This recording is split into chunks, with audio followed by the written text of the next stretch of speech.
3 pas en avant, un coup d'œil dans le rétro, un soupçon de science-fiction. Merci d'écouter Détour vers le futur, le podcast scientifique du Quai des Savoirs. Aujourd'hui, nous allons parler musique. Alors si vous l'avez déjà visité, vous savez que dans l'exposition Comme des moutons que nous présentons au Quai des Savoirs jusqu'au 2 novembre prochain, il y a un karaoké. Et oui, un karaoké pour démontrer que nous chantons plus juste quand nous chantons ensemble. C'est quelque chose que les chefs de chœur connaissent bien. Par imitation avec les autres, nous avons tendance à nous synchroniser en rythme et en harmonie. Alors aujourd'hui, nous vous proposons de découvrir tout l'inverse et de rencontrer un musicien et un chercheur qui expérimentent la désynchronisation. Le musicien, c'est Sylvain Darifourcq, percussionniste, compositeur et surtout improvisateur, bien connu des scènes de jazz françaises et internationales. Il va nous expliquer en quoi consiste sa démarche de désynchronisation et ce qu'il recherche à travers elle. Bonjour Sylvain. Bonjour à vous. Et le chercheur, c'est Clément Canon, musicien aussi de formation, pianiste et chercheur à l'IRCAM, le célèbre institut de recherche et coordination acoustique musique. Il mène des recherches avec Sylvain Darifourcq et d'autres sur l'improvisation et la désynchronisation. Bonjour Clément Canon. Bonjour. Alors quand on suit des cours de musique, quel que soit l'instrument, on apprend généralement à suivre un rythme régulièrement et si on joue à plusieurs, la règle c'est de s'écouter mutuellement, de jouer ensemble, de faire attention aux autres et de ne pas rester fermé sur son propre instrument. Bref, il faut se synchroniser avec les autres. Et c'est pas simple. Déjà pour commencer, est-ce que c'est bien comme ça que vous avez appris la musique, Sylvain Darifourcq ? Comment le petit Sylvain est venu à la musique en fait ? Alors tout à fait, j'ai appris comme ça, comme tous les gens qui font de la musique, au moins en institution en France. On apprend effectivement à se synchroniser autour d'un objet qui fait office de maître objectif du temps, qui est le métronome. Forcément. Le fameux. Voilà. Qui met tout le monde d'accord, qui est censé mettre tout le monde d'accord. J'ai effectivement appris comme ça. Et tout de suite à la percussion, ça a été premier instrument pour les musiques que vous avez travaillé, c'est ça ?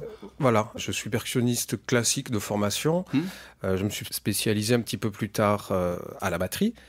Mais assez vite, c'est là qu'on voit l'intérêt, évidemment, c'est quand il s'agit de jouer à plusieurs. Bon, jouer tout seul, la marge d'erreur dépend de... Voilà, forcément. Et à plusieurs, on est obligé de réduire la marge d'erreur. On est obligé de se synchroniser avec les autres.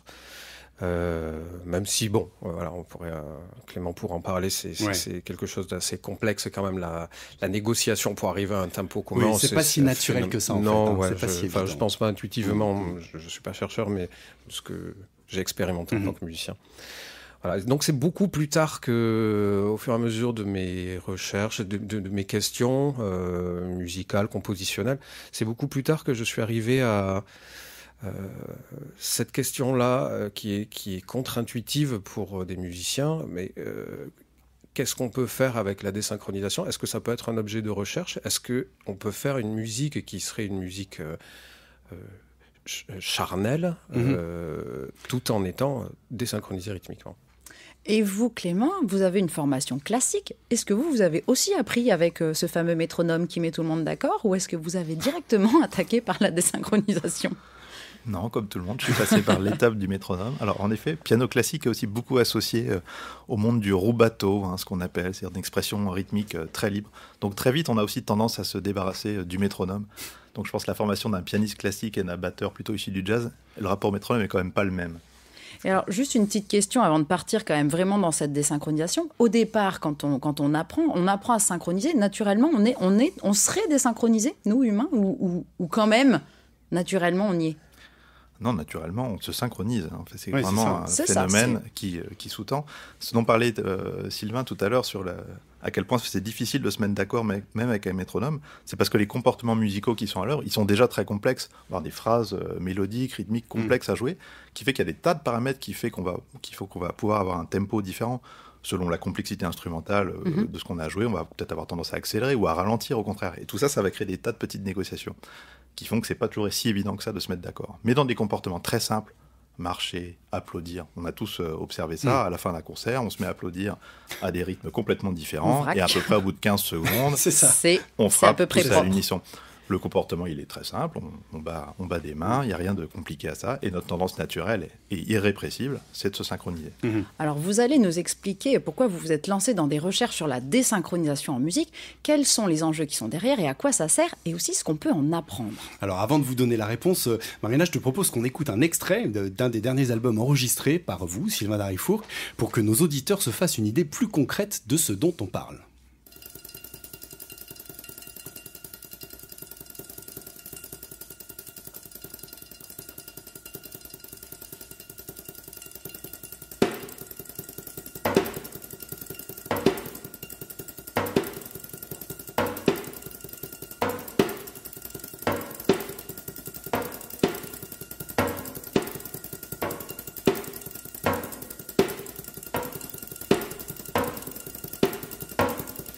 Alors c'est vous qui jouez Sylvain Darifourcq en duo avec un autre percussionniste, Thomas Gouban.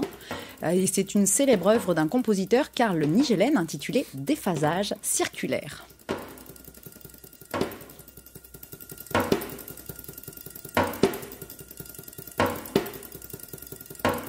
Alors, est-ce que vous pouvez nous donner quelques clés d'interprétation ? Quel est ce subtil décalage qu'on perçoit et qui est un peu déroutant ?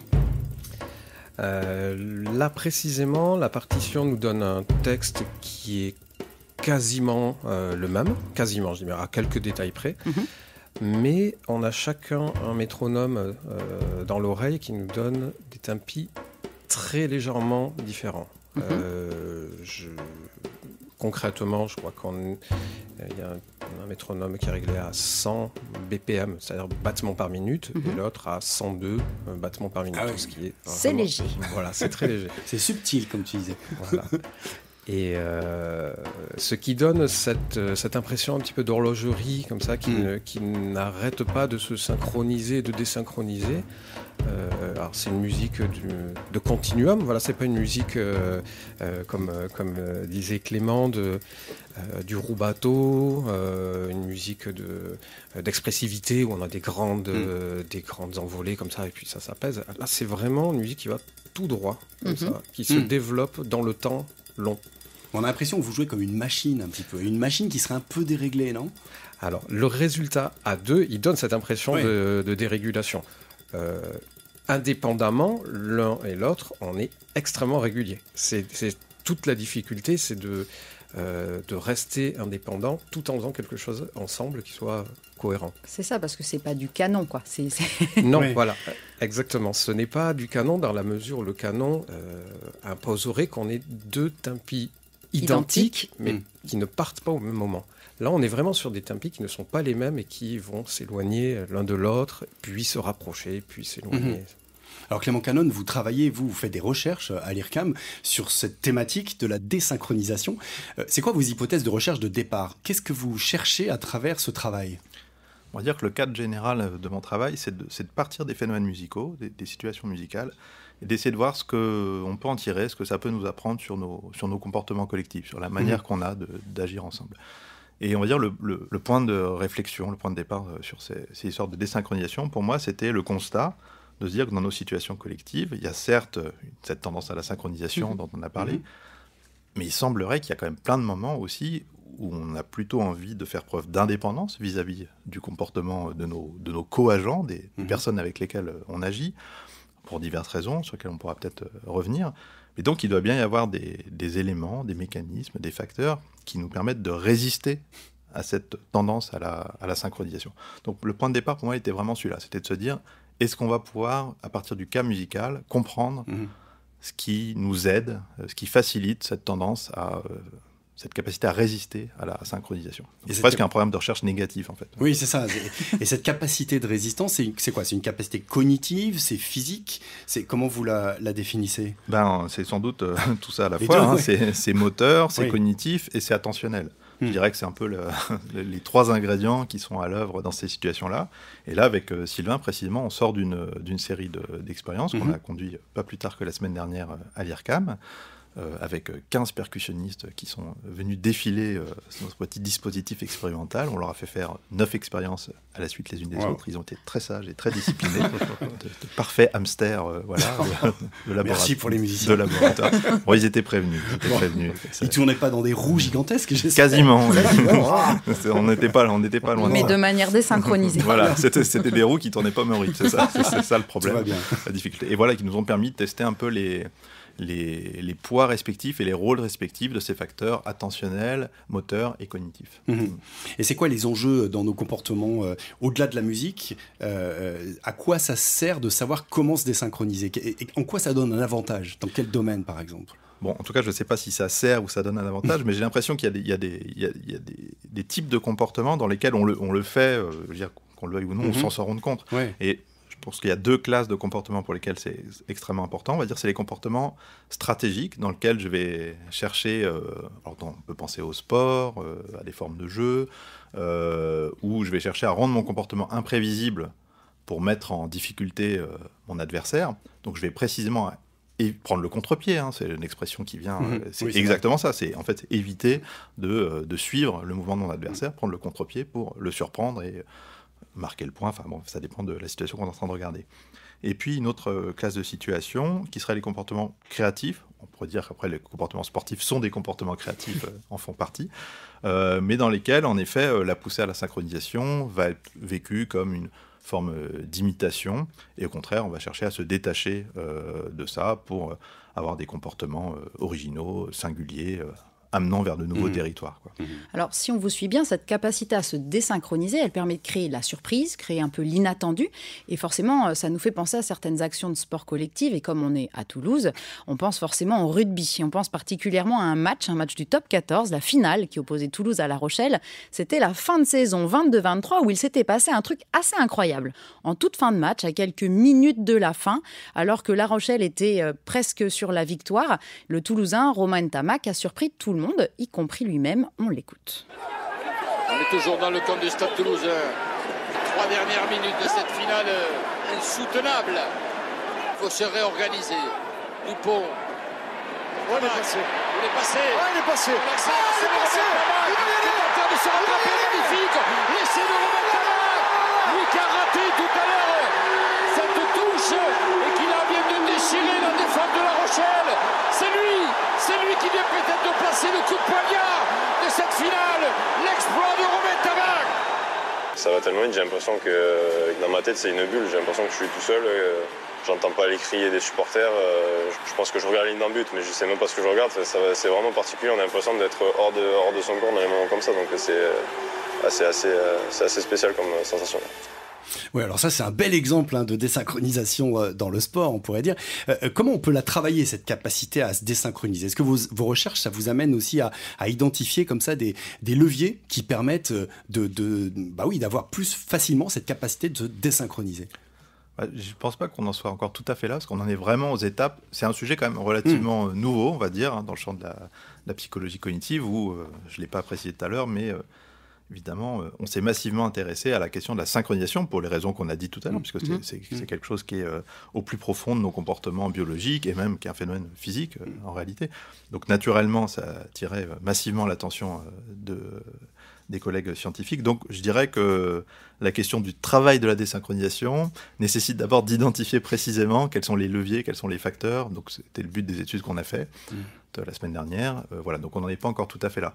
Mais il est évident que des stratégies corporelles qui permettent de maintenir l'indépendance sont sans doute à l'œuvre, des stratégies attentionnelles également. C'est un peu ce qui est dit là, j'étais dans ma bulle, donc la capacité à s'abstraire quelque part de son environnement, des agents avec lesquels on évolue, on est en train d'agir, est importante. Mais du coup, le dilemme qui est posé par ce genre de situation, c'est comment on va pouvoir avoir cette inhibition attentionnelle tout en continuant à faire une action collective. Parce qu'en fait, être dans sa bulle, c'est aussi quelque part ne plus agir avec les autres. Donc comment en fait on maintient la balance entre s'abstraire suffisamment pour pouvoir se désynchroniser, mais tout en restant dans le cadre d'une action collective. Ça en fait c'est quand même une question très difficile.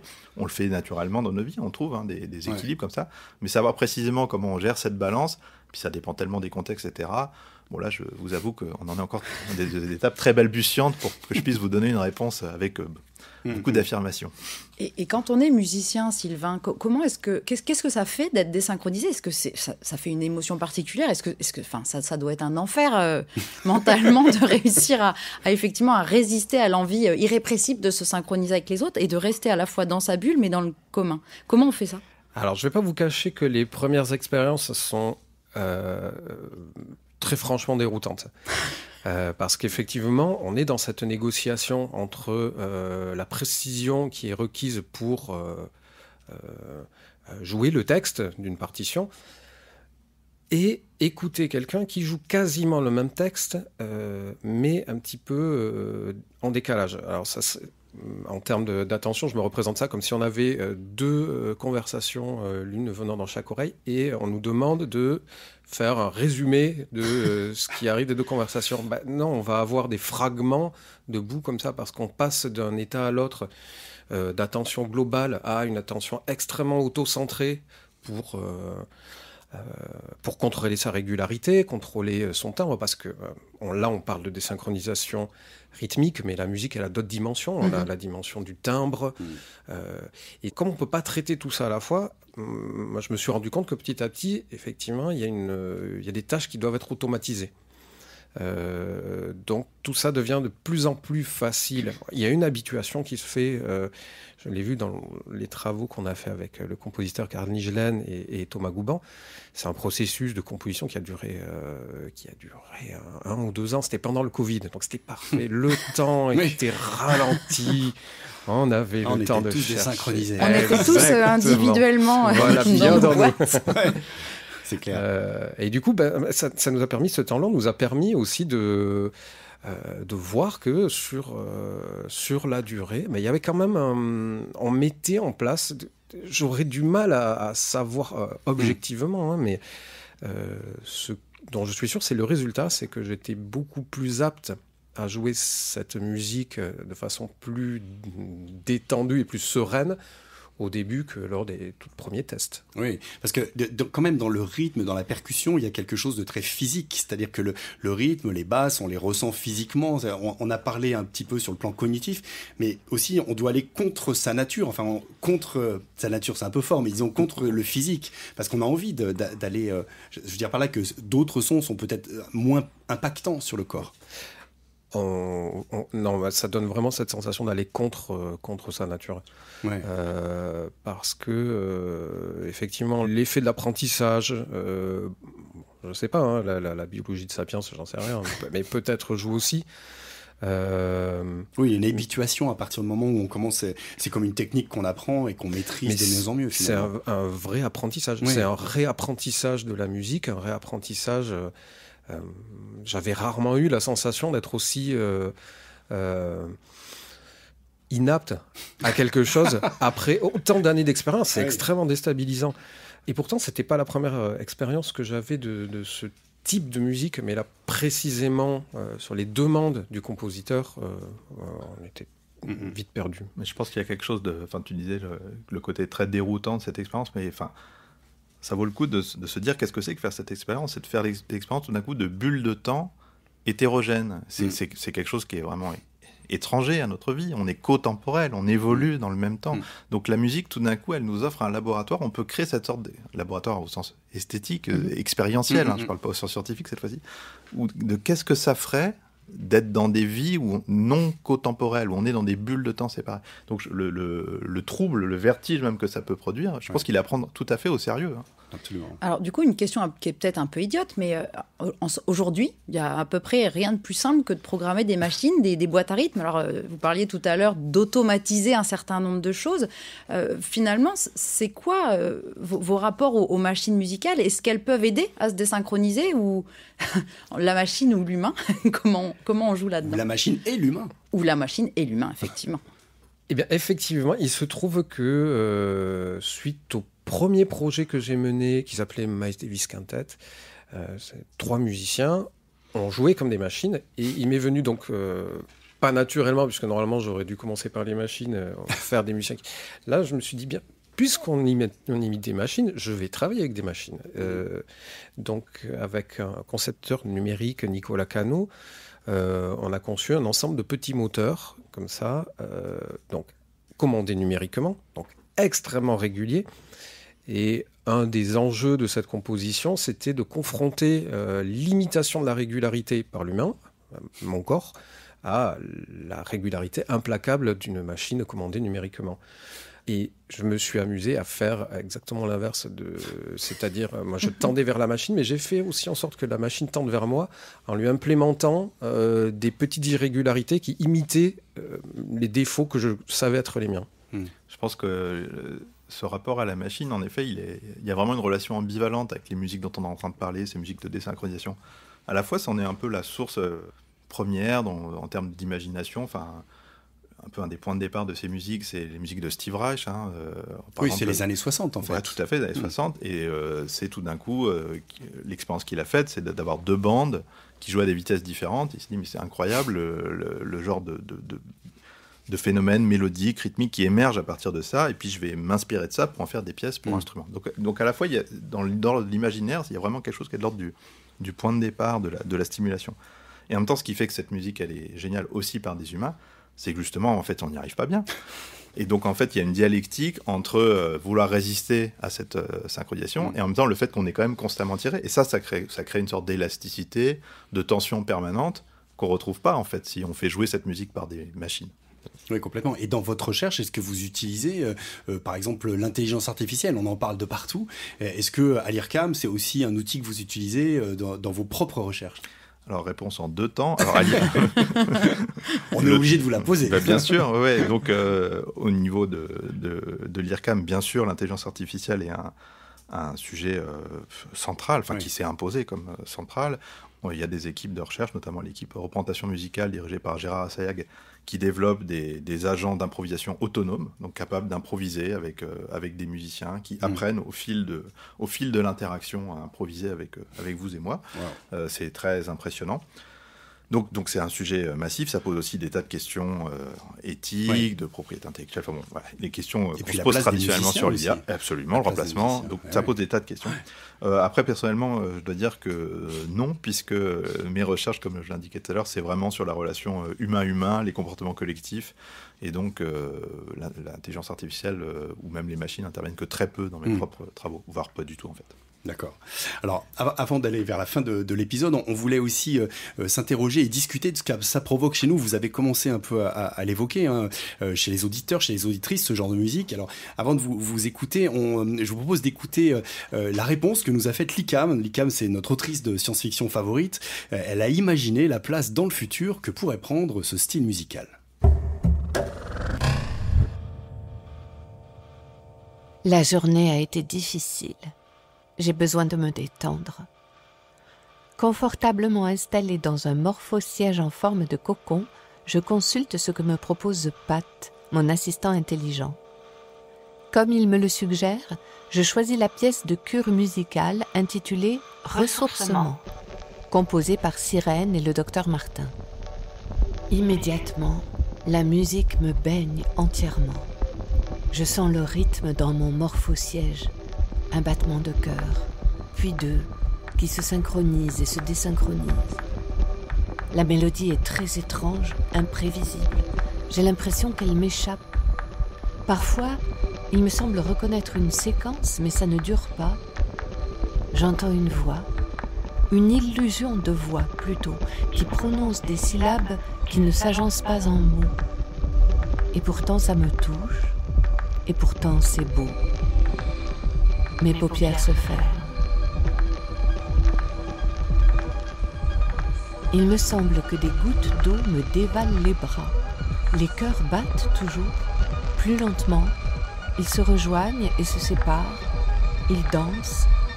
Je sens le vent dans mes cheveux.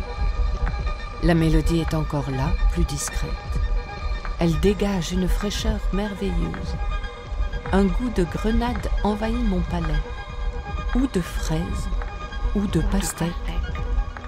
Un autre cœur s'ajoute aux 2 précédents. Celui-ci bat plus vite. Les cœurs battent chacun à leur rythme dans mon cocon et dans mon corps, irriguant mes muscles, réconfortant ma chair. Au bout d'un moment qui me paraît très court, la cure musicale s'arrête. Tu as récupéré plus de 60% de ton énergie, m'annonce Pat. Et c'est vrai, je me sens beaucoup mieux. Texte, Licam. Voix, Corinne Marmiton. Sound design et réalisation, Christophe Ruetsch. Alors on est ici en pleine musicothérapie avec cette petite fiction bien planante, bien relaxante. Clément Canon, que pouvez-vous nous dire des effets psychoacoustiques de ces musiques désynchronisées ? Alors c'est marrant parce qu'on en parlait avec Sylvain, pas la semaine dernière, mais la dernière demi-heure. Ah ouais, c'est vraiment... Vous êtes toujours ensemble. On est en train de travailler ensemble ici à Toulouse, au Quai des Savoirs, absolument. Et on se disait, on a commencé à faire quelques petites expériences du point de vue du producteur, on a vu de ces musiques, comment, voilà, ce qu'on parlait tout à l'heure, les stratégies, peut-être les moyens peut-être de progresser, ce genre de comportement. Mais en fait, la question des effets, de la manière dont on perçoit ces musiques, des effets perceptifs, c'est encore un terrain vierge. Donc là encore, je suis désolé de vous faire la même réponse que tout à l'heure. Oui, mais c'est ça la recherche. Hein. Exactement. C'est qu'il faut bien commencer. Donc on peut avoir des hypothèses en effet sur ce que ça. J'aime bien cette idée un peu de posologie musicale, qu'on va utiliser la musique comme différentes petites pilules qui vont nous permettre de. On sait que par ailleurs, c'est ce qu'on fait. Hein, on n'a pas attendu la science pour le savoir. Enfin, oui. La science permet d'objectiver ça. Il y a des tas d'enquêtes sur la manière dont on utilise la musique pour réguler nos émotions, etc. Il y a vraiment des études à grande échelle pour savoir ça. On parlait du Covid tout à l'heure, il y a des grandes études aussi, grandes études au sens à grande échelle, qui ont été faites pendant le Covid sur savoir comment les gens utilisaient la musique comme une sorte de succédané social, de quelque chose qui pouvait remplacer l'interaction sociale. Donc bref, on a tout un tas d'informations sur comment on utilise la musique dans nos vies de tous les jours. Après, savoir quel est l'effet spécifique de ces musiques désynchronisées, très difficile de vous répondre. En tout cas, une piste que j'aurais envie d'explorer dans les recherches, c'est, et on en parlait avec Sylvain tout à l'heure, qu'est-ce que ça fait à nos expériences de la durée, donc à nos expériences du temps qui passe, et qu'est-ce que ça fait à nos expériences, on parlait aussi tout à l'heure, là, de dissociation temporelle, le sentiment qu'on peut avoir que c'est comme s'il y avait deux flux temporels simultanés. Ça, c'est des choses assez fascinantes que sans doute peuvent susciter ce genre de musique et qui mériteraient de faire l'objet de futures recherches, je pense. Il y a aussi des illusions sonores un petit peu, c'est-à-dire qu'on a l'impression d'entendre quelque chose qui n'est pas joué. Ça peut même aller jusqu'à la synesthésie dans cet extrait, c'est-à-dire qu'on sent des goûts en entendant cette musique. C'est assez puissant en fait. Est-ce que ça a été documenté ça un petit peu, ou au moins il y a des témoignages là-dessus ? Alors sur la synesthésie, une figure frappante, c'est celle d'Olivier Messiaen, qui ressentait pas des goûts, mais voyait des couleurs. Alors pour des musiques qui par ailleurs ont assez peu à voir avec la désynchronisation, mais voilà, donc en tout cas ces cas de synesthésie sont documentés, au moins à travers l'illustre exemple de Messiaen. Et vous, Sylvain, quand vous jouez en concert ce type de morceau, qu'est-ce que vous constatez sur le public ? Parce qu'effectivement, on parle des récepteurs cette fois. C'est très étonnant. Je pense, d'expérience, hein, le retour est inversement proportionnel à la complexité conceptuelle de la musique. Et les gens sont étonnamment réceptifs. Ça fait vraiment très plaisir. Je pense à chaque concert, on s'est étonné de la facilité avec laquelle le public se laissait faire par cette musique. Et certainement parce qu'elle a une dimension comme ça d'élasticité temporelle, parce qu'on se met, c'est un flux continu, on n'est pas dans quelque chose on n'est pas dans la rupture, on n'est pas dans... donc il y a quelque chose qui invite à être dans une écoute flottante. Là, j'aimerais livrer une expérience que j'ai faite des deux côtés, du côté du producteur et du côté du récepteur, de l'auditeur. C'est au moment où on a enregistré le disque, j'ai été frappé par le résultat sonore. Alors on pourrait dire, oui, mais bon, non, j'étais dedans, je devrais savoir ce qui se passe. Mais en fait, justement, il y a des illusions sonores que je n'entendais pas de mon point de vue d'actant. En étant dans la bulle. Exactement. Et j'entendais, plutôt qu'entendre une dissociation, j'entendais enfin le résultat de un seul son, une seule personne qui jouait. Et j'ai trouvé ça... Je comprenais pas, ça me semblait tellement loin de ce qu'on était en train de produire que c'était hyper étonnant. Et donc, J'imagine que c'est ce qui se passe pour le public. Alors je signale à nos auditeurs, à nos auditrices que toutes les références de vos titres et de vos albums sont sur le site web du Quai des Savoirs. Ça va vous permettre d'aller écouter encore un peu plus loin. Juste avant de terminer l'émission, Sylvain, on a l'impression que vous allez... vous en parlez d'une manière assez passionnée, vous allez continuer dans cette recherche musicale sur la désynchronisation. Comment vous voyez votre avenir dans la musique, dans le sens quel morceau, quel style vous voulez synchro ou désynchro, continuer à travailler. C'est quoi votre projet aujourd'hui? Alors je vais pas pouvoir faire une réponse simple. La première, c'est que c'est un aspect de mes recherches. C'est effectivement un aspect je pense comme en science, qui est peu exploité. Il y a évidemment des expérimentations depuis les années 50, 60, mais ça reste à l'état d'expérimentation. J'ai l'impression que c'est des recherches artistiques qui irriguent peu dans les musiques populaires. Quand je dis musique populaire, musique pop, tout ce qui va être la musique... mainstream. Et ça par exemple, j'adorerais que ça irrigue un peu plus. Oui, parce qu'on peut penser à de la musique électro, par exemple, tout à fait. Techno, qui pourrait être un peu décalée, parce qu'il y a tout le mainstream, mais il y a aussi pas mal de musique alternative dans ces genres-là. Je pense qu'en techno expérimental, je pense qu'il y a tout un champ qui pourrait s'en emparer. Je serais tout à fait ravi de travailler avec des producteurs. On a quelques scènes à Toulouse, on peut peut-être en parler. Et vous, Clément, côté futur de la recherche musicale, est-ce que vous avez des envies ou des projets dans les années à venir? Ou moi, peut-être? Alors, derrière le vocable recherche musicale, surtout à l'IRCAM, on met un peu deux choses. On met un peu ce dont a parlé Sylvain, quoi. C'est comment la musique va évoluer, comment la musique... C'est aussi une des missions de l'IRCAM, quoi, de réfléchir finalement... Le futur de la musique. C'est un des slogans de l'IRCAM, je sais plus, il y a longtemps, quand les gens n'avaient pas peur, disaient le futur de la musique savante ou quelque chose comme ça. Je crois qu'on en a un petit peu rabattu là depuis que je suis arrivé, en tout cas, j'ai pas entendu ce genre de slogan dans les murs. On va dire, mais c'est une question qui est évidemment en première main portée par les artistes, même si elle peut se faire en dialogue et en interaction avec nous autres simples chercheurs. Et après, sur la question des recherches par la musique, c'est un peu comme ça que je dirais, c'est ce que je disais aussi en introduction. Oui, je pense qu'il y a une multitude de sujets qui peuvent s'examiner par le prisme de la musique. Alors, un qui va venir pour sortir de la désynchronisation, c'est la question de l'humour non-verbal. Voilà, je vois quelque chose qui peut s'examiner... L'humour non-verbal qui pourrait être étudié par le biais d'études sur la musique. Particulièrement bien par la musique. Bon, je crois que ça nous donnera l'occasion... rendez-vous est pris. Voilà, ça nous donnera l'occasion de faire un prochain épisode de Détour vers le futur. Détour vers le futur, c'est terminé pour aujourd'hui. Un grand merci à nos deux invités, Sylvain Darifourc et Clément Canon. Merci à nos partenaires de l'INA pour la recherche documentaire. Merci aussi à l'ICAM, Christophe Ruetsch et Corinne Mariotto pour leur création sonore. Détour vers le futur, un podcast du Quai des Savoirs présenté par Laurent Chicoineau et Marina Léonard, préparé avec l'aide de Françoise Vissac. Réalisation Arnaud Maisonneuve, à la prise de son Laurent Coudoul. Le mois prochain, nous parlerons infection et contagion, un sujet d'actu pour démarrer le mois de novembre avec les sciences. Abonnez-vous à ce podcast sur Apple Podcasts, Spotify ou Deezer et ne manquez aucun Détour vers le futur. Ciao.